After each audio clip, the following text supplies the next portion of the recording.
गीता 18 के श्लोक नंबर 62 में भगवान स्वयं कह रहे हैं कि अर्जुन उस परमेश्वर की शरण में जा जिसकी कृपा से परम शांति व शाश्वत स्थान अर्थात सतलोक को प्राप्त होगा।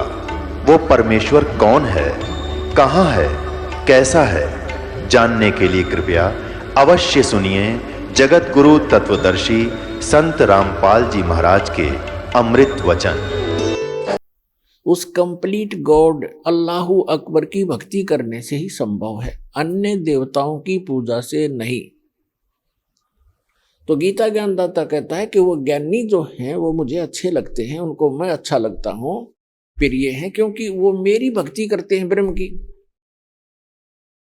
वो अन्य देवता में आस्था नहीं रखते। लेकिन फिर 7वें अध्याय के 18वें श्लोक में कहा है ये ज्ञानी आत्मा जिन्होंने ये सोच लिया कि मनुष्य जीवन बार बार नहीं मिलता, मोक्ष हुआ तो सफलता है इस मनुष्य जीवन की, अन्यथा नहीं है। और उनको ये भी ज्ञान हो गया कि मनुष्य जीवन बार बार नहीं मिलता और मोक्ष के लिए केवल पूर्ण परमात्मा की भक्ति ही करनी होती है, अन्य की नहीं। तो इसमें क्या बताया है कि इन चौथी प्रकार के जो ज्ञानी हैं इनको चौथे अध्याय के 32 और 34 में वर्णित वो तत्वदर्शी संत ना मिलने से इन्होंने अपने आप वेदों का निष्कर्ष निकाल लिया।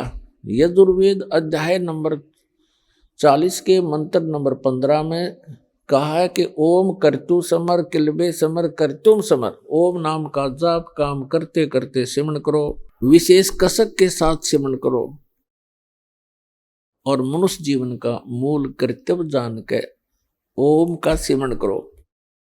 तो ये ओम नाम है ब्रह्म का, और उन्होंने गलती से मान लिया उस पूर्ण ब्रह्म का, कंप्लीट गॉड का, परम अक्षर ब्रह्म का। अब कहते हैं गुरु बिन वेद पढ़े जो प्राणी, समझे न सार रहे अज्ञानी। सतगुरु बिन काहू न पाया ज्ञाना, जो थोथा बुस छड़ मूड किसाना। सतगुरु बिन काहू न पाया ज्ञाना, और जो थोथा बुस छड़ मूड किसाना। गुरु बिन वेद पढ़े जो प्राणी, समझे ना सार रहे अज्ञानी। अब ये जितने भी ऋषि महर्षि आज तक हुए हैं ये कंप्लीटली अज्ञानी थे, इनको तत्वदर्शी संत वो गुरु नहीं मिले। जो यजुर्वेद अध्याय नंबर 40 के मंत्र नंबर 10 में कहा है वेद ज्ञान दाता वही है जो गीता ज्ञान दाता ब्रह्म है, सरपुरुष है। उसमें लिखा हुआ है कि कुछ तो परमात्मा के विषय में कहते हैं वो संभवात माने जन्म लेकर आने वाला श्री राम, श्री कृष्ण या अन्य जो 8 या 24 अवतार बताए गए हैं, 9 या 10 24 अवतार बताए गए उन्होंने ऐसे आता है।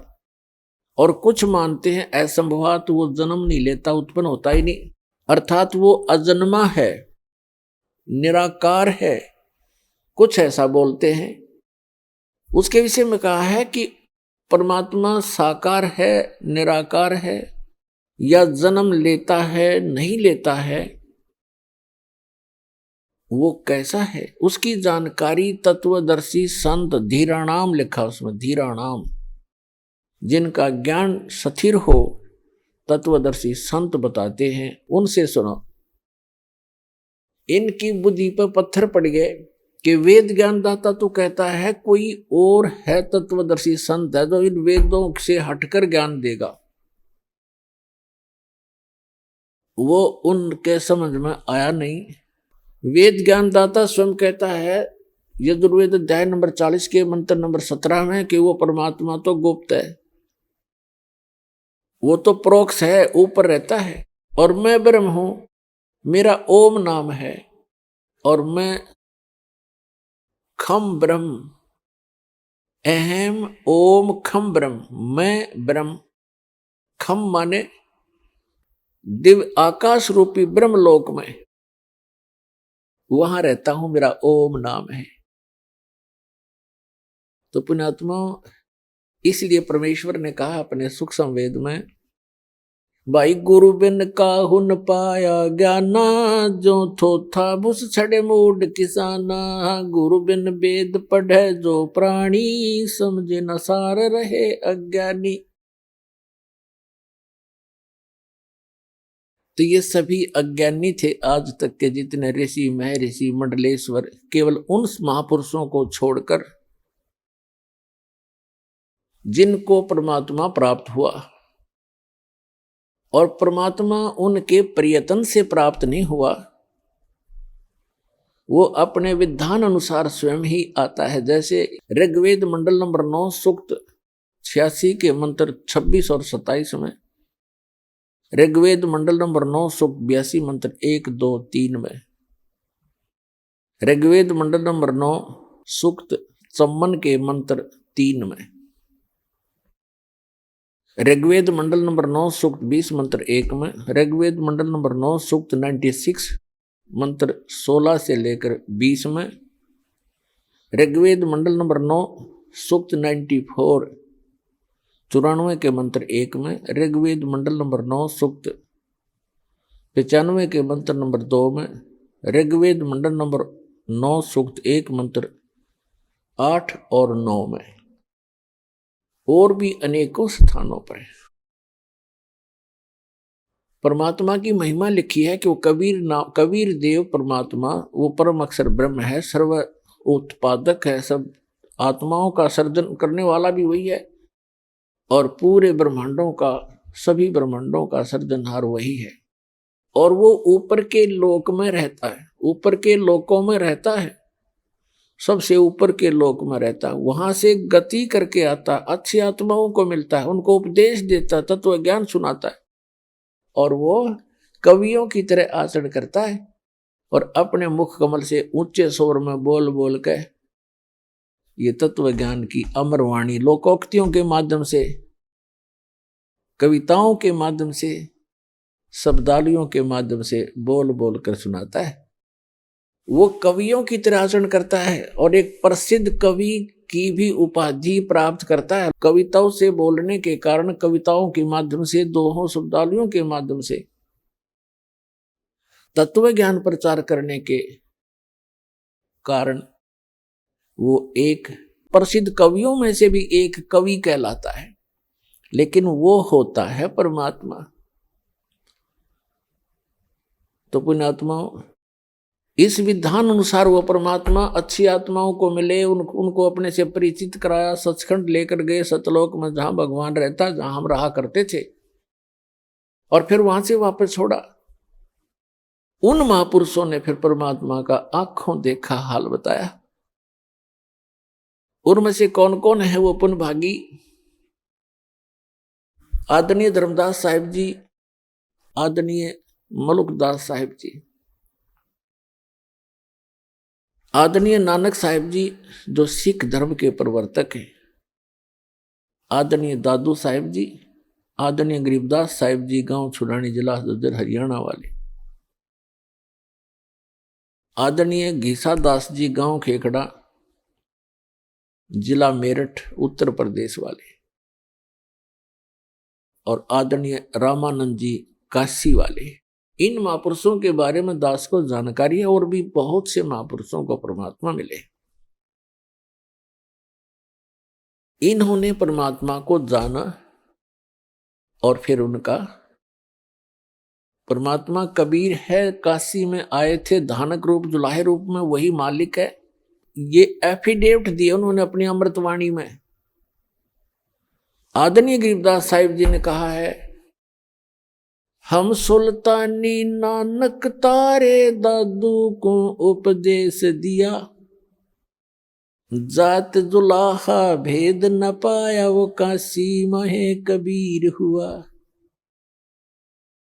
गरीबदास जी ने निष्कर्ष निकाल कर दे दिया कि मैं इंक्लूडिंग मी, गरीबदास जी कहते हैं, हम सुल्तानी अब्राहिम सुल्तान अधम नाम के एक मुसलमान राजा थे, हम सुल्तानी नानक तारे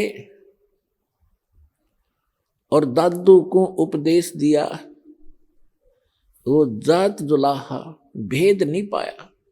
काशी माए कबीर हुआ, अनंत कोट ब्रह्मांड का एक रति नहीं भार, और सतगुरु पुरुष कबीर हैं वो कुल के सिरजनहार। पुण्यात्मा, परमात्मा की कथा को ये सत्यनारायण कथा है। अभी तक हम श्री विष्णु जी की कथा को सत्यनारायण कथा कहा करते थे अपनी भूल से। सत्यनारायण का अर्थ है अविनाशी भगवान की कथा, उसकी जानकारी, उसकी महिमा के, उसके गुणगान। श्री विष्णु जी सत्यनारायण नहीं है, ये अविनाशी परमात्मा नहीं है। श्रीमद् देवी भागवत के तीसरे स्कंद में 123 पृष्ठ पर गीता प्रेस गोरखपुर से प्रकाशित सचित्र मोटा टाइप केवल हिंदी में विष्णु जी स्वयं स्वीकार करते हैं कि मैं, ब्रह्मा और शंकर, हम तीनों अविनाशी नहीं है, हम नित्य नहीं है। हमारा तो आविर्भाव अर्थात जन्म और तिरोभाव माने मृत्यु, हमारा तो जन्म और मृत्यु होता है। तो पुण्यात्मा, आप ये सत्यनारायण कथा सुन रहे हो, विश्व में एक सत्यनारायण कथा आपको इस सतलोक आश्रम के अतिरिक्त कहीं नहीं मिलेगी। सत्यनारायण की कथा सत्संग कहलाता है, यानी सच्चे भगवान की कथा, उसका कंप्लीट स्पिरिचुअल नॉलेज, इसको सत्संग कहते हैं। और ये विश्व में किसी के पास नहीं है। तो सौभाग्य आपका जो परमात्मा के कितने प्यारी आत्मा हो आप, जिनके लिए युगों से भटक रहे हैं वो परमपिता। कहते हैं गोता मारूं स्वर्ग में जा बैठूं पाताल, और गरीबदास ढूंढता फिरूं अपने हीरे मोती लाल। गरीबदास जी को परमात्मा मिले और उनको बताया, बच्चा मैं तो अपने इन हीरे मोती लालों को खोजता फिर रहा हूं। एक बार भी जो परमात्मा की शरण में आ गए किसी भी युग में, तो पुण्यात्माओं, उन आत्माओं को परमात्मा पार करके छोड़ देगा, समय चाहे कितना ही लग जाओ।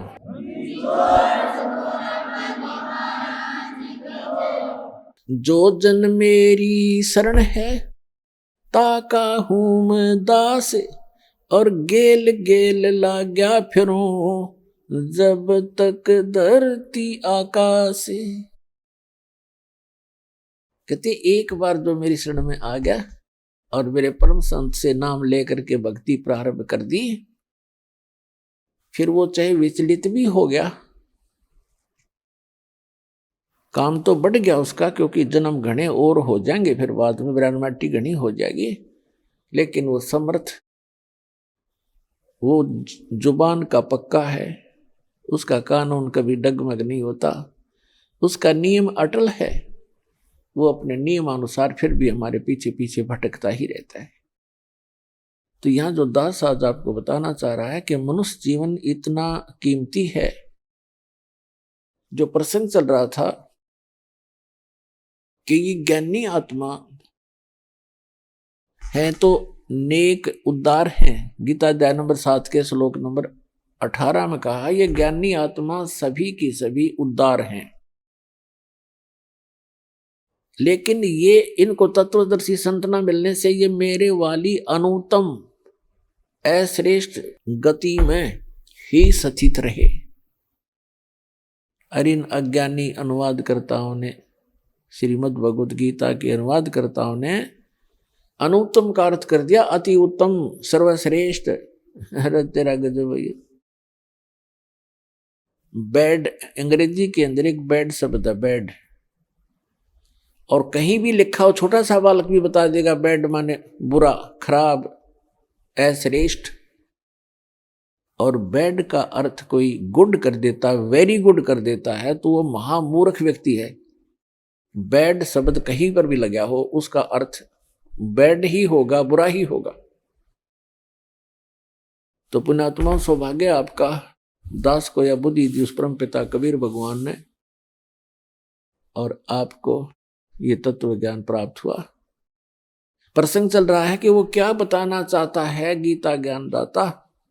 कि ये 4 प्रकार के व्यक्ति मेरी भक्ति करते हैं, 3 तो रिजेक्ट कर दिए।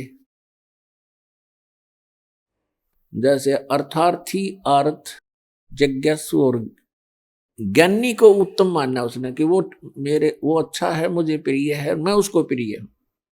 लेकिन वो भी मेरे वाली यानी ब्रह्म तक की साधना, इससे मिलने वाली अनुत्तम गति, अश्रेष्ठ स्थिति में ही स्थित है। अनुत्तम क्यों कहा इसने? अपनी गति को भी अनुत्तम क्यों कहा? गीता अध्याय नंबर 4 के श्लोक नंबर 5 और 9 में, गीता अध्याय नंबर 2 के श्लोक नंबर 12 में, गीता अध्याय नंबर 10 के श्लोक नंबर 2 में, ये गीता ज्ञानदाता स्वयं कहता है, अर्जुन तेरे और मेरे बहुत जन्म हो लिए, तू नहीं जानता, मैं जानता हूं। गीता अध्याय नंबर 8 के श्लोक नंबर 13 में कहता है, अर्जुन ओम इति एकाक्षरम ब्रह्म व्यवहारण माम अनुस्मरण ये प्रियाति तजन देहम सयाति परमाम गति। मुझ ब्रह्म का केवल एक ओम मंत्र है, नथिंग एल्स। और इसकी साधना उच्चारण करके जाप करता हुआ जो अंतिम श्वास तक भी इसका जाप करता हुआ शरीर छोड़कर जाता है, ओम से मिलने वाली परम गति को प्राप्त होता है। ओम से मिलने वाली परम गति क्या है? ब्रह्म लोक प्राप्त होता है। यजुर्वेद अध्याय नंबर 40 के मंत्र नंबर 17 में स्पष्ट कहा है वेद ज्ञानदाता ने कि वो परमात्मा तो प्रोक्ष है, ऊपर रहता है, गुप्त है, और मैं ब्रह्म हूं, और मैं ऊपर दिव्य आकाश रूपी ब्रह्मलोक में रहता हूं। श्री देवी भागवत के अंदर, श्री देवी पुराण में 7वें स्कंद में 562 से 63-64 पृष्ठ तक, 563-564 तक ये स्पष्ट किया है। हिमालय को ज्ञान देते हुए श्री देवी जी कह रही है कि राजा हिमालय, उस परमात्मा के विषय में जानकारी बताती हूं मैं, उसका ओम नाम है, और उस ओम नाम का जाप करके ब्रह्मलोक की प्राप्ति कर लेता है, ब्रह्म को प्राप्त होता है, और वो ब्रह्म ऊपर दिव्य आकाश रूपी ब्रह्मलोक में रहता है वो ब्रह्म। और तुम्हारा कल्याण हो, ओम नाम का जाप करो, ब्रह्म पाने का उद्देश्य रखो, वो ब्रह्मलोक में रहता है वो ब्रह्म। तो पुण्यात्मा, ओम नाम के जाप से ब्रह्मलोक प्राप्ति होती है। श्रीमद् भगवत गीता अध्याय नंबर 8 के श्लोक नंबर 16 में कहा कि अर्जुन, ब्रह्मलोक में गए हुए प्राणी भी पुनरावृत्ति में है। 8वें अध्याय के 13वें श्लोक में अपनी साधना का मंत्र बताते हैं कि इसके अतिरिक्त कोई मंत्र नहीं है, उसके अतिरिक्त कोई नाम जाप कराते हैं। कौन कौन से? ओम नमः शिवाय, ओम भगवते वासुदेव नमः आदि आदि ये मंत्र नहीं है, क्योंकि ये श्रीमद् भगवत गीता में नहीं लिखे हैं। 8वें अध्याय के 5 और 7 में ये खुद कहता है कि अर्जुन, मेरी भक्ति कर, मुझे ही प्राप्त होगा, लेकिन युद्ध करना पड़ेगा, यह शांति नहीं हो सकती। गीता अध्याय नंबर 8 के श्लोक नंबर 1 में अर्जुन ने पूछा कि आप जी ने जो 7वें अध्याय के 29वें श्लोक में बताया है कि तत्ब्रह्म को जान के और सारे अध्यात्म स्पिरिचुअल नॉलेज से, कंप्लीट स्पिरिचुअल नॉलेज, संपूर्ण अध्यात्म ज्ञान से परिचित और सभी कर्मों से परिचित प्राणी केवल जरा और मरण के इस संकट से छूटने का प्रयत्न करता है। जरा माने बुढ़ापा, बुढ़ापे का दुख, मरण माने मृत्यु का कहर। ये दोनों दुख यहाँ पर कंपलसरी। तो जिसको ये ज्ञान हो जाता है, जो तत्वदर्शी संत की शरण में चले जाते हैं, उनको संपूर्ण अध्यात्म ज्ञान प्राप्त हो जाता है। फिर वो केवल उस तत्ब्रह्म से परिचित हो जाते हैं, तत्ब्रह्म से और सारे अध्यात्म ज्ञान से, सब कर्मों से। जैसे कोई किसी से कोई धोखा करेगा तो उसका फल भोगना पड़ेगा, चोरी करेगा तो वो देना पड़ेगा, उसके गधा बन कर देना पड़ेगा। तो ये कर्मों से परिचित हो जाने के उपरांत प्राणी गलती नहीं करेगा, भूखा रह सकता है। तो फिर क्या बताया है कि अर्जुन ने पूछा 8वें अध्याय के प्रथम मंत्र में, वे किम तत्ब्रह्म, वो तत्ब्रह्म क्या है? 8वें अध्याय के 3 श्लोक में गीता जी में गीता ज्ञानदाता कहता वो परम अक्षर ब्रह्म है, यानी गीता ज्ञानदाता से अन्य है। श्रीमद् भगवत गीता 1 से लेकर 4 और 16 और 17 में परमात्मा की परिभाषा कोड वर्डों में बहुत कुछ डिफाइन है, वर्णित है। उल्टा लटका हुआ संसार रूपी वृक्ष है, ऊपर को जड़ तो पूर्ण परमात्मा है, उसका तना अक्षर पुरुष है, उसमें से एक मोटी डार निकलती है, वो सरपुरुष जानो, और उसकी 3 शाखा है, वो रजगुण ब्रह्मा, सतगुण विष्णु, तम गुण शिव जी और पात रूप संसार। ये परमात्मा ने आके बताया कि अक्षर पुरुष एक पेड़ है, सरपुरुष वा की डार और तीनों देवा शाखा है, ये पात रूप संसार। 15वें अध्याय के 4थे श्लोक में कहा है कि तत्वदर्शी संत की प्राप्ति के उपरांत 15वें अध्याय के प्रथम मंत्र में तत्वदर्शी संत की पहचान भी बता दी है कि जो संत इस उल्टे लटके हुए संसार रूपी वृक्ष के सभी विभाग बता देगा, तना कौन भगवान है, उसकी डार कौन है, शाखा कौन है, पत्ते क्या है, स वेदवित, वो वेद के तात्पर्य को जानने वाला तत्वदर्शी संत है। 15वें अध्याय के 3रे श्लोक में कहा कि उसके पश्चात उस तत्वदर्शी संत की प्राप्ति के उपरांत इस अज्ञान रूप गुत्थी को उस तत्व ज्ञान रूपी शस्त्र से काट के, उसके पश्चात 15वें अध्याय के 4थे श्लोक में कहा कि उसके पश्चात परमेश्वर के उस परम पद की खोज करनी चाहिए, जहां जाने के बाद साधक फिर लौटकर कभी संसार में नहीं आता, और जिस परमेश्वर ने सब ब्रह्मांडों की रचना की है केवल उसी की भक्ति करनी चाहिए। गीता ज्ञानदाता स्वयं दृढ़ कर रहा है कि और किसी की भक्ति नहीं करना, मेरी भी मत करना। उसकी पाने का मंत्र बता 17वें अध्याय के 23वें श्लोक में गीता जी में ओम तत्सत इति निर्देश है ब्रह्मण त्रिवेद समर्थ ब्राह्मणा तेन वेदा च यगा च विहिता पुरा, कि उस सच्चिदानंद घन ब्रह्म की यानी परम अक्षर ब्रह्म के पाने के 3 मंत्र के जाप का निर्देश है। निर्देश mean final direction, nothing else. 18वें अध्याय के 62वें श्लोक में कहा कि अर्जुन तू सर्वभाव से उस परमेश्वर की शरण में जा, उसकी कृपा से तू परम शांति को और सनातन परम धाम को प्राप्त होगा, शाश्वत स्थान को प्राप्त होगा, जहां जाने के बाद फिर कभी मृत्यु नहीं होती। श्रीमद् भगवद गीता अध्याय नंबर 8 के श्लोक नंबर 5 और 7 में तो अपनी साधना बताता है कि मेरी भक्ति कर मुझे प्राप्त होगा, युद्ध करना पड़ेगा, और युद्ध करना है वहां शांति नहीं। फिर गीता अध्याय नंबर 8 के श्लोक नंबर 8, 9, 10 में स्पष्ट कर दिया है कि जो उसकी भक्ति करता है, उस परम अक्षर ब्रह्म की भक्ति करता था, तो दर्शी संत की शरण में जाकर उसको प्राप्त होता है। अंत समय में भक्ति के बल से, इस भक्ति की कमाई से फिर 18वें अध्याय के 66वें श्लोक में निर्णायक ज्ञान दे दिया है। उसमें कह दिया कि सर्वधर्मान परित्यज माम एकम शरणं व्रज अहम तवा सर्व पापेभ्यः मोक्षामि मा शुच। गीता ज्ञानदाता कहता है कि यदि तूने उस परमेश्वर की शरण में जाना है, जहां जाने के बाद फिर लौट कर नहीं आना है, शाश्वत स्थान को प्राप्त करना है, तो मेरे सत्र की जितनी पूजाएं हैं वो मुझे छोड़ दे। ओम नाम का जाप, ये 5 यज्ञ हम इस काल के सत्र की करते हैं, ताकि इसका ऋण देकर इसके यहाँ का, क्योंकि हम इसके होटल में रह रहे हैं, इसका कर्जा हम पर चढ़ रहा है। पहले हम क्या गलती करते रहे, ऋषि बनकर ओम नाम का जाप करते, यज्ञ करते कराते हम ब्रह्मलोक में चले जाते। वहाँ इसका होटल है, वहाँ 25% चार्ज लेता, हमारे से सुविधा सारी दे देता, नाचने गाने सारे गंदे कर्म जो कहीं पृथ्वी पर ना उपलब्ध हो वहाँ होते हैं, और उसको ये स्वर्ग कहा करते, महास्वर्ग।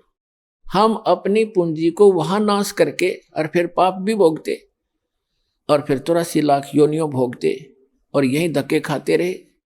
अब हम इस पूंजी को नष्ट नहीं करेंगे, अपनी जो भक्ति करें, हम इसको दे देंगे ब्रह्म को। इस श्वास के सतनाम में 2 अक्षर का मंत्र है, एक ओम है, एक तत्, और सार नाम के अंदर फिर ये तीनों इकट्ठे हो जाते हैं। तो हम जो ओम नाम के जाप की कमाई इसको दे देंगे, ये ब्रह्म की है। ये स्वयं भी कहता 18वें अध्याय के 66वें श्लोक में, सर्वधर्मान परित्यज माम एकम शरणं व्रज। मेरे सत्र के सभी पूजाएं, जो मेरे सत्र की भक्ति है, वो धन मुझे दे दे, नू का नू, फिर मैं तुझे सब पापों से मुक्त कर दूंगा, और फिर तू उसकी शरण में जा, मुझे कोई ऑब्जेक्शन नहीं। अब जैसे हमने किसी का कर्ज ले रखा हो, और वो कहेगा भाई तुझे जब छोड़ूंगा जो मेरा कर्ज दे देगा, तो हम इसका कर्ज दे देंगे, छोड़ेगा, छोड़ना पड़ेगा इसको। तो स्वयं भी अपना वायदा करता है। तो इसके सतर की जो भक्ति है, हम त्रिकुटी पर जाकर परमात्मा आपके साथ होगा इस दास के रूप में, और आपके सारे अकाउंट कराएगा।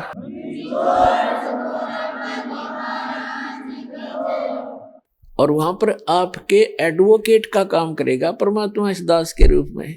और ये सारे मंत्र बोल बोल सुनाओगा वहां जाकर धर्मराज के दरबार में कि लो जी, आपके विधान में है सर्वधर्मान परित्यज्य माम एकम शरणम व्रज, उसके सतर की ये पूंजी पकड़ो। फिर वो बोलते नहीं, उनको विवश होकर के वह पूंजी जमा करनी पड़ती है, क्योंकि लीगल एडवाइजर साथ होता है, वो होता है भगवान खुद ही, और उनको मालूम हो जाता है। तो इस प्रकार पुण्यात्माओं, किसी भी ऑफिस में आप जाते हो और आपका एडवोकेट साथ हो तो वो आधे वैसे डिप्रेस हो जाते हैं कि जानकार आदमी है, वो अटपट करोगे तो तुम्हारी फिर बात बिगड़ जाएगी। तो इसलिए गुरु की आवश्यकता आपको अंतिम श्वास तक पड़ेगी। और गुरु पूरा हो, पूरा गुरु हो, उस परमात्मा से परिचित हो, उसका कृपा पात्र हो, तो वो दास है इस पृथ्वी पर आज के दिन। और ये अपना डगमग ना होना। तो प्रसंग चल रहा था, वहीं आते हैं फिर 8वें अध्याय के 8, 9, 10 में कहा कि उस भक्ति के बल से तू उस परमात्मा की शरण में, जो उसकी भक्ति करता उसके पास चला जाएगा। और 8वें अध्याय के 5 और 7 में कहा कि मेरी भक्ति करेगा तो मुझे प्राप्त होगा, इसमें कोई शंका नहीं। अपना आत्मा जो प्रसंग चल रहा था, हम फिर आते हैं 7वें अध्याय के 18वें श्लोक में गीता जी में। इसमें इसने बताया कि मेरी साधना जो करते हैं वो भी अनुत्तम घटिया गति में सचित हैं। कैसे हैं? जैसे एक चुनक नाम के ऋषि थे, वो ज्ञानी आत्मा थे, घर त्याग दिया, बाल बच्चे त्याग दिए और वेदों को पढ़ा, यही मार खा गए, इनको गुरु नहीं मिले। और परमात्मा आए, जैसे कबीर परमात्मा थे और सिंपल भाषा बोला करते, और ये संस्कृत के ज्ञाता थे, मात्राओं मोड़ दे रहे कि कबीर साहब ने तो शुद्ध उच्चारण भी नहीं आता, कबीर साहब संस्कृत नहीं जानते। रस भाषा का काम तो अपने विचारों को दूसरे तक पहुंचाने का है, चाहे वो मात्रा गलत भी हो और चाहे उच्चारण गलत भी हो। समझ जाता आदमी, जब बुद्धिमान होगा संकेत समझ लेते। उनके पास पावर थी। जैसे एक हरियाणा के मुख्यमंत्री अंगूठा छाप थे, और वो किसी गांव में गए, गांव वाले कहने लगे कि मुख्यमंत्री जी, हमारे यहाँ सड़क नहीं है, हमारे गांव में ये डिग्गी पानी का वाटर सप्लाई बिना कहनी आओ थी, उन्होंने डिग्गी को नहीं पानी की। तो वहां सारे के सारे विभाग खड़े थे, चीफ इंजीनियर तक, डीसी और कमिश्नर तक। उसने कतीक ना शुद्ध हिंदी जाना था, ना अंग्रेजी बोल से जानता था मुख्यमंत्री। उसने कहा रे उरे ना, ओ डीसी, क्या नाम है तेरा रे? चीफ इंजीनियर की कहने, उरे ना, ऐसे कर, यहाँ से लेकर अठैत लेकर बठैत आई इनकी सड़क बना दे। उन्हें इंग्लिश भी बना ली उसकी, अठैत बठै की, हर नक्शा भी तैयार कर लिया। तीसरे दिन काम शुरू हो गया। तो पुण्यात्माओं जो ये बकवास करते हैं ना, रामपाल ने संस्कृत नहीं आती, फलाना नहीं आता, ये तो वही हैं नकली। दास के पास वर्ड पावर है उस परमात्मा की दी हुई। जिस भी शब्द से बोलूंगा परमात्मा खूब जान लेता है और आपके सारे काम करेगा, मेंट नहीं लगेगी।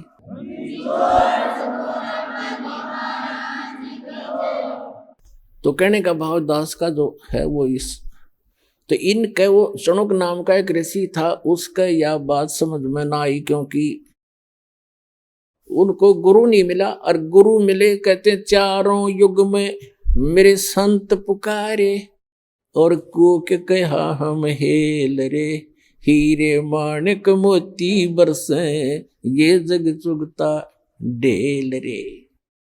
परमात्मा कहते हैं हम चारों युग में आका आवाज लगाई, जगह जगह खड़े होकर चौराहों पर,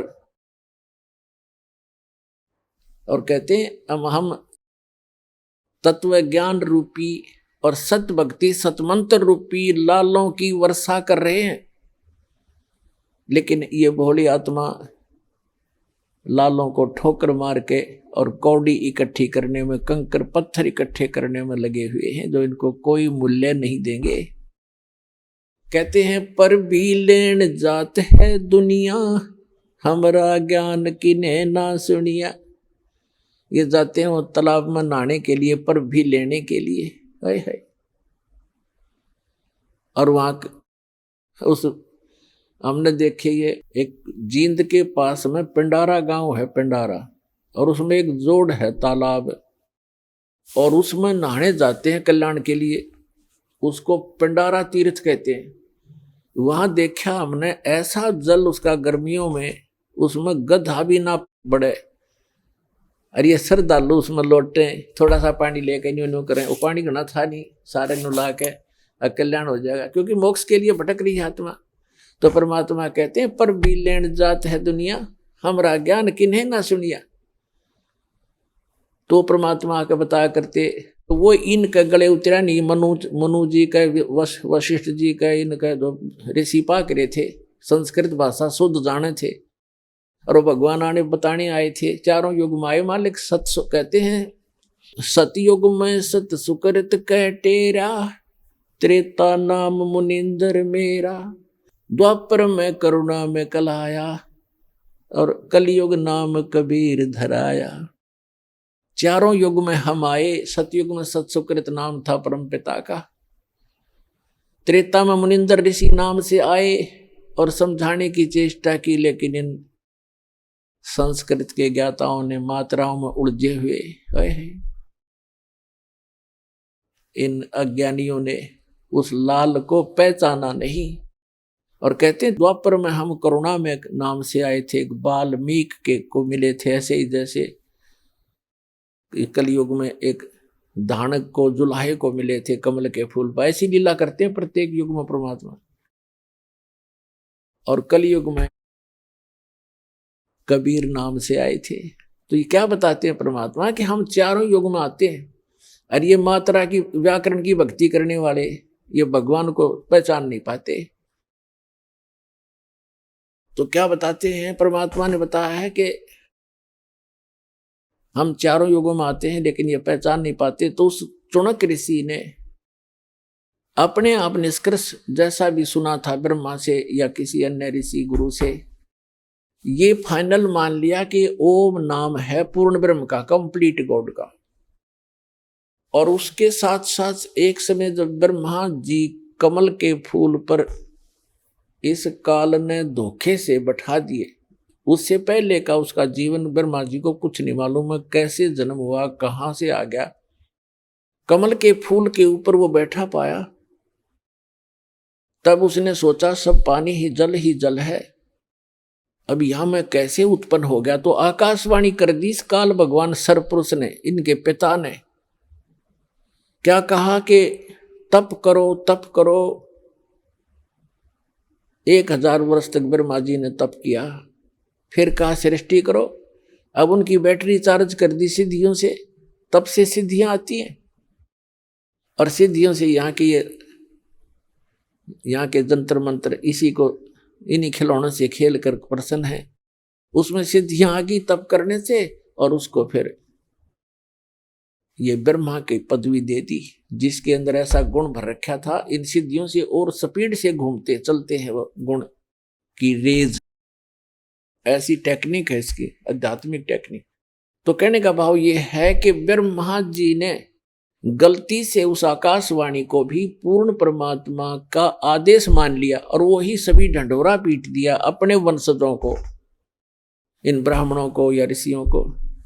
तो फिर क्या हुआ कि पूरे के पूरे ऋषियों में एक ये लोक वेद बन गया कि भगवान की आकाशवाणी है तप करो। और वेदों में कहीं तप नहीं लिखा, ना गीता में। जो तप करते हैं उनको तो दुष्ट लिखा है 17वें अध्याय के 5 और 6, 7 मंत्र में गीता जी में, कि जो शास्त्र विधि को त्याग कर जो मनमाना घोर तप को तपते हैं, वो दुष्ट लोग मुझे भी दुखी करते हैं, और जितने भी कमलों के अंदर बैठे हुए जो देव हैं उनको भी दुख देने वाले होते हैं, उनको राक्षस समझना।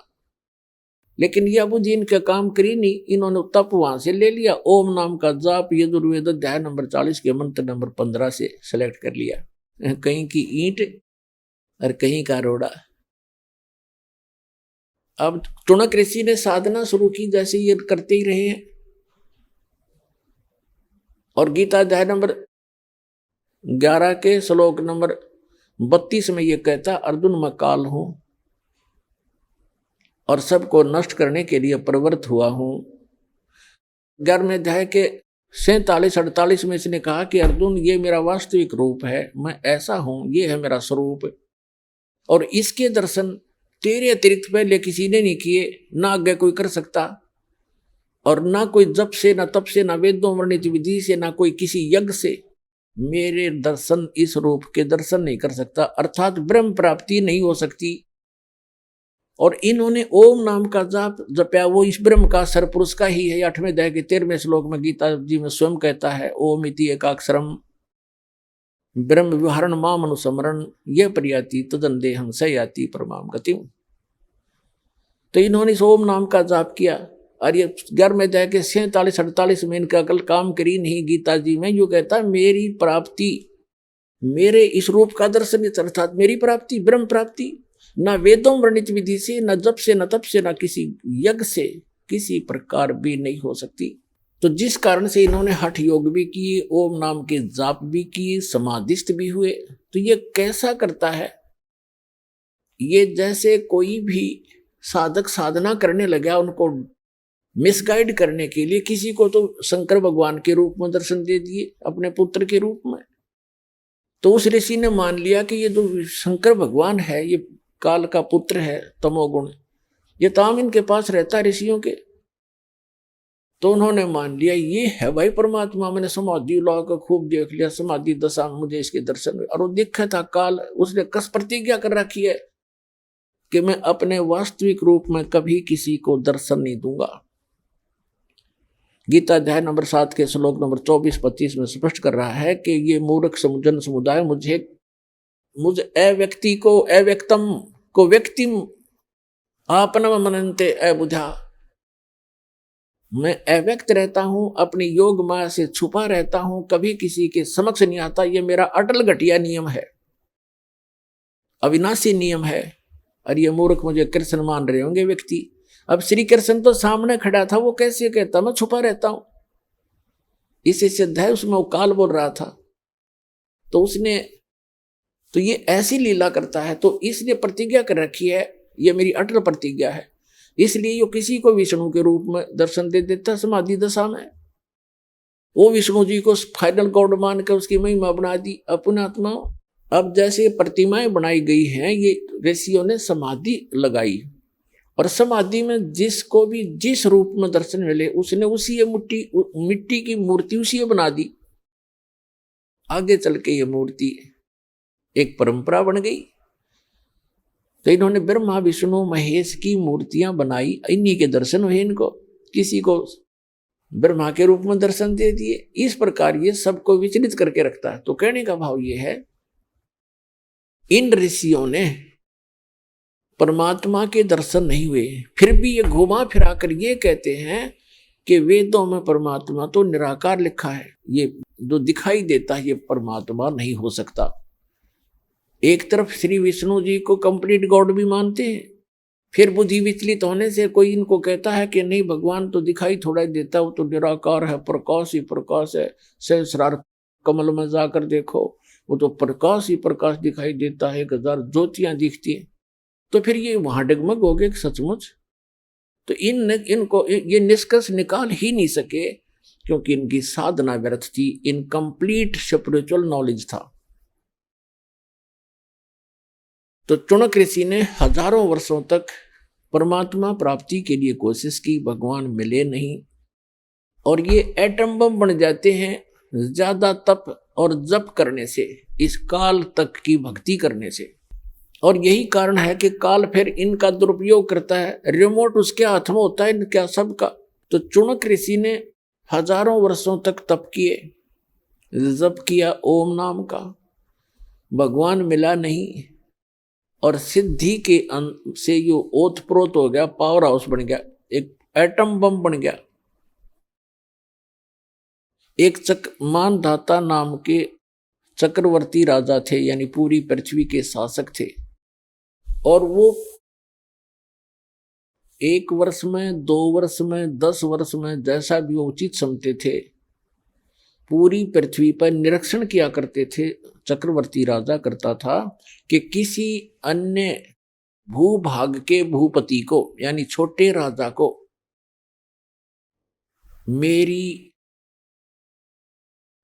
मेरी पराधीनता अस्वीकार तो नहीं होगी है। तो उसके लिए वो क्या करते थे, एक राजा का पर्सनल हॉर्स होता था, अपना घोड़ा निजी, उसके गले में एक पंपलेट लगा दिया करते थे। उसके साथ सैकड़ों हजारों की संख्या में सैनिक चल पड़ते थे। राजा का घोड़ा प्रत्येक छोटे राजाओं के राज्य में से गुजरता जाता था। उसके ऊपर लिखा होता था उस पंपलेट पर कि राजा मानधाता चक्रवर्ती का घोड़ा है, राजा के पास 72 अक्षौणी सेना है। अक्षौणी का वैसे उसका अलग से डिटेल होती है, लेकिन हम सिंपल सा मानकर चलते हैं, 72 करोड़ मानकर चलो। राजा के पास 72 करोड़ सेना है, और जिस भी राजा को राजा की पराधीनता अस्वीकार हो, घोड़े को पकड़ ले और बांध ले और युद्ध के लिए तैयार हो जा। तो वो घोड़ा जब लेकर जा रहे थे सैनिक, चुनक ऋषि की कुटिया रास्ते में थी। रास्ते में चुनक ऋषि ने पूछा, भी कहाँ जा रहे हो सैनिक? उन्होंने कहा, बाबा जी हम कोई काम जा रहे हैं। वो चले गए। वापस जब आए तो भी उसी रास्ते से आए, वो सारी पृथ्वी पर घूम गए। उस शहर में एंट्री का वही रास्ता था उनका। उस ऋषि ने फिर पूछा, भी सैनिकों कहाँ गए थे? इस घोड़ा खाली क्यों है? सब पर सवार हैं, लेकिन इस घोड़े पर कोई असवार नहीं है, क्या कारण है? तब उन्होंने बताया कि ऋषि जी ऐसे ऐसे मानधाता चक्रवर्ती राजा का घोड़ा है और इसके ऊपर कोई बैठ नहीं सकता, इसके गले में लिखा है ऐसे ऐसे, और हम सारी पृथ्वी पर घूमकर आए हैं राजा के ये देखने के लिए। राजा ने एक परीक्षण किया है कि कोई उसकी पराधीनता अस्वीकार तो नहीं कर रहा है। हम ऐसे गए थे। तो उस ऋषि ने देखो रिमोट काल के हाथ में बम बना लिया। पहले तो गलत साधना करवा के चुनक ऋषि से, रिमोट उसके हाथ में। अब ये मन कौन है? ये मन एलिमेंट है, उस काल का एक अंश है, आत्मा उस दयाल की अंश है। अब देखो ऋषि के मन में उसने रिमोट से ऑन कर दिया। ऋषि के मन में आ गया कि राजा तो अपने आप को बड़ा अहंकारी हो गया है, इसको इतना अभिमान हो गया, इसका अभिमान ठीक करना चाहिए। अब ऋषि ने कहा कि सैनिकों, यदि मैं तुम्हारे राजा का युद्ध स्वीकार कर लूं तो क्या हो? तो सैनिक ही होते हैं, सूरवीर होते हैं, उनके बोलने की शैली भी कड़क होती है। वो कहने लगे, रे कंगले, तेरे दाने खाने को नहीं, अपनी जपले माला चुप करके हैं, और युद्ध करेगा तो मानधाता चक्रवर्ती के साथ, तेरी क्यों सामत आई है? बदले अपनी माला, बदले। अब ऋषि जी का और दूना दुख हो गया कि इसके सैनिक इतने अभिमानी हैं, तो राजा तो पता नहीं क्या होगा, इसको सेट करता हूं। तो चुनक ऋषि ने कहा कि भाई मैंने स्वीकार कर लिया तुम्हारी चक्रवर्ती राजा का युद्ध, और इस घोड़े न बांध दो मेरी कुटिया इस पेड़ के। अब वो सैनिक तो तैयार बैठे थे, बांध दिया घोड़ा तुरंत। अगले राजा भी आए, अभी आए ऋषि जी, हम एक आज्ञा ले आते हैं राजा की।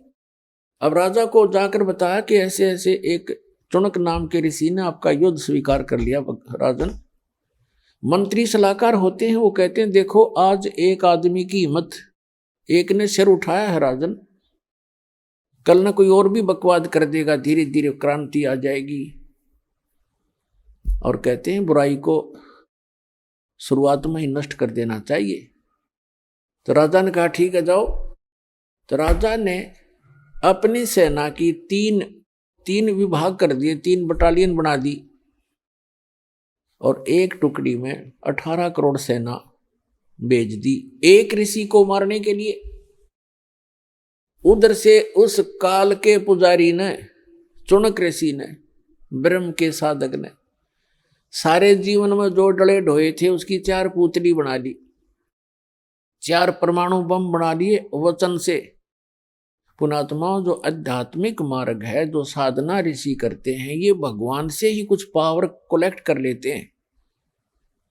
और वो तो समर्थ है जिसके वचन से सारे ब्रह्मांड चल रहे, सब जीव बन गए, सब पशु पक्षी बन गए, बन रहे हैं, उसी तरह क्रिया कर रहे हैं। वो तो उसके वचन की शक्ति से, और उसी में से थोड़ी सी सिद्धि यानी हल्दी की गांठ प्राप्त करके ये मनुष्य भगवान बन बैठता है। तो चुनक ऋषि ने उस सारे जीवन में जो डले डोए थे, जो कंकर पत्थर इकट्ठे करे थे सिद्धियों के, उसकी 4 पुतली बना दी, 4 एटम बम बना दिए, परमाणु बम। एक पुतली छोड़ दी, उसके इतने टुकड़े हो गए एक पुतली के, और उस 18 करोड़ सेना का सेकंडों मिनटों के हिसाब में नाश कर दिया, कत्लेआम कर डाला। राजा ने दूसरी टुकड़ी भेज दी, ऋषि ने अपना दूसरा परमाणु छोड़ दिया, 72 करोड़ सेना का नाश कर दिया उस काल के पुजारी ने। अब गीता अध्याय नंबर 7 के श्लोक नंबर 18 में गीता ज्ञानदाता कहता है, ये ज्ञानी आत्मा है तो उदार अच्छी आत्मा है, चले थे भगवान पाने के लिए, लेकिन ये मेरे वाली अनुतम अटल अटल अनुतम यानी मेरे वाली ही अनुतमाम अति घटिया गति में स्थित रहे। अब देखो, चुनक ऋषि ने 72 करोड़ सेना का नाश कर दिया। पुण्यात्माओं, चाहे कोई तीर तो मार दे, कोई तलवार से काट दे, कोई गोली लाठी तो मार दे, पत्थर तो मार दे, उसको उतना ही पाप लगता है। और चाहे कोई वचन से मार दे, उसका वो हथियार है तो उतना ही अपराधी है जितना कि गोली से मारने वाला होता है। अब पूरी पृथ्वी पर चुनक ऋषि की महिमा होगी, लेकिन उस कमबख्त ने ये नहीं पता था, न तो अपने भविष्य में बबुल बिजली। अब यहां परमात्मा कहते हैं 72 अक्षौणी अक्षय करी चुनक ऋषि सुवर एक, ये दे धारे जोरा फिर ये सभी काल के वेख। सूक्ष्म वेद में बताया परमात्मा ने कि 72 अक्षौणी अक्षय करी, 72 अक्षौणी का नाश कर दिया उस चुनक ऋषि स्वर एक। पुण्यात्माओं, ये सूक्ष्म वेद की वाणी कोई बालकों की नहीं है। ये इतना गूढ़ रहस्य छुपाए हुए हैं अपने अंदर। ये इन आज तक के ये कबीर पंथीर फलाने इन रोज पढ़ते थे, गरीबदासी इनका कख भी समझ में नहीं आया। चुनक ऋषि स्वर एक, ऋषि स्वर जैसे मुनि मुनिवर, ऋषि ऋषिवर, ऋषिश्वर यानी ऋषियों में श्रेष्ठ, उन श्रेष्ठों में भी श्रेष्ठ, परम श्रेष्ठ ऋषि। उस परम श्रेष्ठ ऋषि के ये काले कर्म है, ये कर्तव्य है काले कारनामे। क्या बताते हैं कि 72 अक्षौणी अक्षय करी चुनक ऋषिश्वर एक, उस अकेले ने 72 करोड़ का नाश कर दिया। और फिर बताते हैं दे धारे जोरा फिरे, जोरा माने मौत, क्या ये चलती फिरती मौत है तुम जिनको ऋषि कहा करते थे। ये दे धारे जोरा फिरे, जोरा माने मृत्यु, ये सभी काल के भेख। एक दुर्वासा नाम के ऋषि थे, ऐसे सिद्धि ये काल की साधना करके ओम नाम तक की, और ये भी सिद्धि युक्त हो गए। एक बार श्री कृष्ण जी के पुत्र प्रद्युम्न सहित और कुछ अन्य यादवों ने जाकर उस दुर्वासा ऋषि के साथ मजाक कर दिया, एक गर्भवती लड़की का सांग बना लिया, प्रद्युम्न को गर्भवती लड़की जैसा स्वांग कर लिया, उसके पेट पे एक कढ़ाया बांध लिया, छोटा सा कढ़ा जैसे छोंक छांक लान की हुआ कर कढ़ाई सूखी सब्जी बनाने की, और ऊपर का कपड़ा लपेट दिया, लोगड़ लगा दिया, बांध दिया और लड़कियों वाले वस्त्र पहना कर ले गए। एक उसका नकली पति बना लिया। और द्वारका के बाहर बनी में जंगल में दुर्वासा भक्ति कर रहा था, धूणा लाए बैठा था। तो सबको ये हो गया था नगर में कि बड़ा पहुंचा हुआ ऋषि है, भविष्य भूत और वर्तमान की सारी जानता है। तो वो श्री कृष्ण जी की आड़ में अभिमानी हो गए थे यादव सारे। वो श्री कृष्ण तो ऊपर किसी ने नहीं माने थे।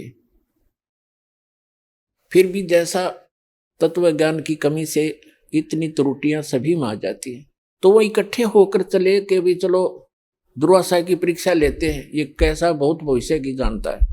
दुर्वासा जी के पास जाकर कहने लगे कि महाराज जी, इनके बहुत दिनों के बाद विवाह के 10-20 वर्ष के बाद परमात्मा ने सुनी है और ये इसकी पत्नी है, इसको गर्भ रहा है।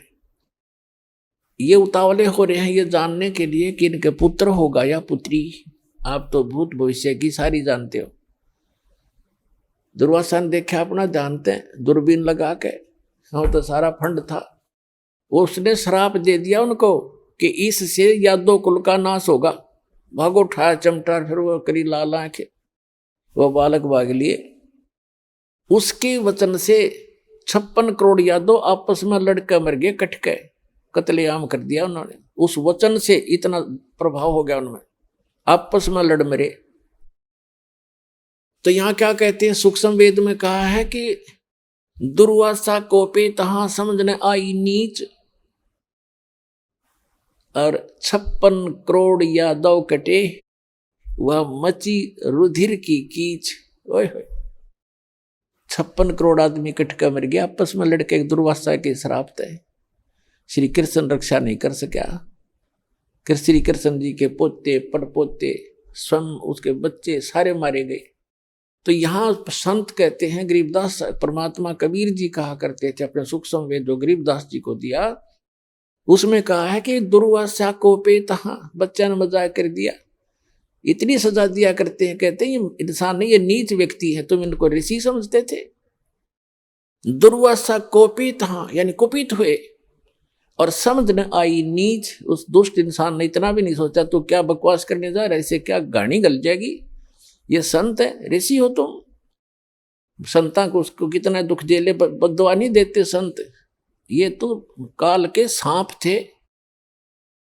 आइए अब हम उन श्रद्धालुओं के अनुभव जानते हैं जो जगत गुरु तत्वदर्शी संत रामपाल जी महाराज जी से दीक्षा प्राप्त कर चुके हैं तथा उनके द्वारा बताए गए भक्ति मार्ग पर चल रहे हैं। नमस्कार सर। नमस्कार जी। क्या नाम है आपका? हरीश कुमार जी। हरीश कुमार जी, आप कहाँ से हैं? जिला बरेली यूपी से हूँ। आपने संत रामपाल जी महाराज से नाम दीक्षा कब ली? मैंने 6 मार्च 2016 में ली। हरीश कुमार जी, आपने क्या क्या भक्ति साधनाएं की हैं? जो और समाज करता उसी तरह से हम साधना करते थे। जो भी साधना है ये तीनों गुणों की, ब्रह्मा विष्णु महेश की, माता शेरा वाली की, इस तरह की साधना करते थे। तो फिर क्या कारण बना कि आप संत रामपाल जी महाराज जी के शरण में आए? कारण क्या, मेरी पत्नी को कैंसर बताया था। कैंसर बताने पे मैं इधर उधर सब में घूमता रहा। वैष्णो देवी गया और ये अपना पूर्णागिरी गया, इधर उधर के सब पैसे उठा उठा के रखता रहा, हवन कथा कराता रहा, लेकिन उससे कोई दुख निवारण ना हुआ। डॉक्टरों को दिखाया था, सब कुछ दिखाया था, लेकिन उससे कोई निवारण नहीं हुआ। मेरे पास पैसे का भी कोई प्रावधान नहीं था। मैं बहुत गरीबी हालत में था। मेरे बच्चे भी छोटे छोटे थे, ऐसे 5-5, 6-6 साल के बच्चे थे, छोटे छोटे 3 बच्चे हैं मेरे। मैं कमाता था जितना, उतना मेरा खर्च भी नहीं होता था घर में। मैंने सोचा कि इतना मैं प्रयास कैसे करूँगा, इस बीमारी से कैसे निवारण होगा मेरा। फिर उन्होंने, मेरे पड़ोस में अंकल जी हैं, उन्होंने नाम दीक्षा ले रखी थी मधु परमहंस जी से। फिर मैंने उनका ये ज्ञान सुना है उन्होंने, तो फिर मैं भी उनकी शरण में चला गया। फिर उसमें क्या हुआ, उसमें ये अनुराग सागर मैंने पढ़ा। अनुराग सागर में जब देखा तो परमात्मा तो कोई और है। फिर उसको ज्ञान को होते होते फिर क्या हुआ, ये एक दिन टीवी चल रही थी, साधना चैनल लग गया मेरे हाथ से। उस पर मैंने देखा संत रामपाल जी महाराज का सत्संग आ रहा था। वो सत्संग सुना मैंने, तो सब कुछ दिखाया गुरु जी ने, उसमें बता रहे थे सब वेद प्रमाण शास्त्रों से। तो मैं देख के चिकिंत हो गया। मैंने कि ये तो बहुत शास्त्र अनुकूल साधना बता रहे हैं सारी, और इनके लिए समाज क्या क्या कह रहा है आज के ज़माने में। इनको ये पता नहीं कि परमात्मा कौन है कौन नहीं है। ये सब कुछ आज संत रामपाल जी महाराज हमें शास्त्र अनुकूल साधना दे करके हमें समझा रहा है कि ये देखो परमात्मा कौन है, हमें किसकी भक्ति करनी चाहिए। उन्होंने सारी ये 3 गुणों की जो भक्ति है इसको बताया कि ये क्या है और पूर्ण परमात्मा की भक्ति क्या है। फिर उसको समझ के फिर उन्होंने एक वाणी उसमें दिखाई थी कि सोहम ऊपर और सत्सुकृति नाम। परमहंस मधु परमहंस वालों ने मुझे ये सोहम नाम दिया था, जिसमें कहा था कि सो बाहर करो हंग अंदर ले लो। इस तरह से उन्होंने जाप बताया। लेकिन महाराज जी ने, संत रामपाल जी महाराज ने ऐसे करके नाम बताया कि ये सोहम ऊपर और है सत्सुकृतिक नाम। फिर उनका मैं सत्संग सुनता रहा। मैंने कम से कम करीब 2 महीने सत्संग सुना। फिर मैं उनके वहाँ संत रामपाल जी महाराज के शिष्य जब उनके यहाँ पे गया तो उन्होंने मुझे एक ज्ञान गंगा पुस्तक दी और इतनी सेवा दे दी। उन्होंने अपने पास से एक चिप भी दी मेरे को, जो पेन ड्राइव होती है, उसको मैं सुनता रहा। कम से कम 6-7 महीने सुना मैंने। सुनने के बाद में फिर मेरे ऐसा हो गया मैंने नाम दीक्षा लेनी है तो संत रामपाल जी महाराज से ही लेनी है। फिर मैं बरेली सेंटर पे जाकर के नाम दीक्षा लेके आया संत रामपाल जी महाराज से। सर, संत रामपाल जी महाराज से नाम दीक्षा लेने के बाद आपको लाभ भी मिले? हाँ जी, बहुत लाभ मिले मुझे। पहली बात तो जिस बाधा से मैं परेशान था, मेरी पत्नी को जो कैंसर जैसी बीमारी थी, उस कैंसर से मुझे राहत मिली संत रामपाल जी महाराज की शरण में जाने से। उनकी नाम दीक्षा लेके मैंने भक्ति की शक्ति से इतना कुछ हुआ, मेरे घर के सारे कलेश निवारण हो गए। मेरी भगतमती जो नाम दीक्षा लेने के लिए इच्छुक नहीं थी, वो भी 2 महीने के बाद नाम दीक्षा लेने के लिए इच्छुक हो गए। उन्होंने भक्ति करके आज ये देखो पूरे गांव में मेरे किसी उससे जगत समाज से पूछ लें आप कि सभी को पता है कि इसकी घरवाली को कितनी पीड़ा थी। आज सारी पीड़ा मेरी समाप्त होगी घरवाली की, उसको कोई किसी तरह का दुख नहीं है। जो मैंने भैंसें आज तक पाली, घर की आरती ऐसी थी जिससे कि मुझे कोई लाभ नहीं हुआ, परेशानी बढ़ती रही। संत रामपाल जी महाराज की शरण में आके आज सब कुछ बढ़िया है मेरे घर का। भैंसों में भी बरकत हुई, घर में भी सुख सुविधा अच्छी हो गई।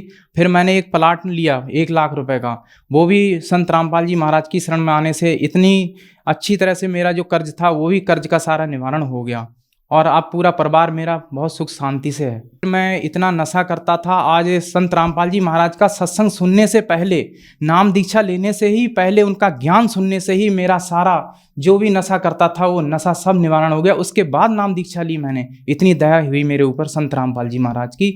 फिर मैंने नाम दीक्षा ले ली। आज कोई पास में कोई बीड़ी सिगरेट भी पीता हो तभी मुझे घृणा होती है, उससे दूर भागता हूँ मैं उससे। फिर सर, आप में संत रामपाल जी महाराज जी के ज्ञान सुनने से ही इतना अंतर आ गया कि आप जो नशा करते थे वो आपको बुरा लगने लगा, मतलब कि पहले ही नशा छोड़ दिया। इतनी शक्ति दिखी आपको संत रामपाल जी महाराज जी के ज्ञान में। इस शक्ति को आपने खुद में भी महसूस किया नशा छोड़कर। आपने बताया कि आपकी पत्नी को कैंसर था। आप बहुत सारे तीर्थ स्थानों पर गए, कुछ डॉक्टर्स को भी दिखाया। ज्यादा बड़े डॉक्टर्स को आप नहीं दिखा पाए क्योंकि आपको पता था कि आपके पास इतना पैसा नहीं है। आप संत रामपाल जी महाराज जी की शरण में आए और बिना ऑपरेशन के वो कैंसर ठीक हो गया। तो सर, जो श्रद्धालु आज आपको देख रहे हैं, बहुत सारे ऐसे लोग हैं जो गरीबी से गुजर रहे हैं, उनको कैंसर है, लोगों के पास पैसे नहीं है इलाज कराने के लिए, उनके लिए आप क्या कहना चाहेंगे? सर, उनके लिए तो मेरी हाथ जोड़ के ही प्रार्थना है कि सब जो भी किसी को इस तरह की अगर परेशानियां हैं तो संत रामपाल जी महाराज का एक बार ज्ञान सुन के फिर उनसे नाम दीक्षा लें और अपना कल्याण कराएं। संत रामपाल जी महाराज जी से नाम दीक्षा के बारे में बताएं, कैसे ली जा सकती है उनसे नाम दीक्षा? सर, संत रामपाल जी महाराज का कई अन्य चैनलों पे सत्संग आता है जी, पट्टी चलती है, उस पट्टी पे नंबर दिए हुए हैं। हर डिस्ट्रिक्ट में संत रामपाल जी महाराज का एक नाम दीक्षा सेंटर खोला गया है। आप वहाँ पे जाकर के उन नंबरों से कांटेक्ट करके वहाँ जाके अपना नाम दीक्षा प्राप्त करें संत रामपाल जी महाराज से। धन्यवाद सर। सत साहिब।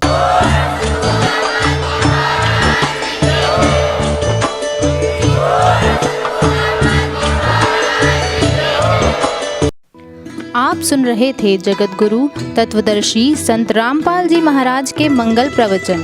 अधिक जानकारी के लिए संपर्क करें।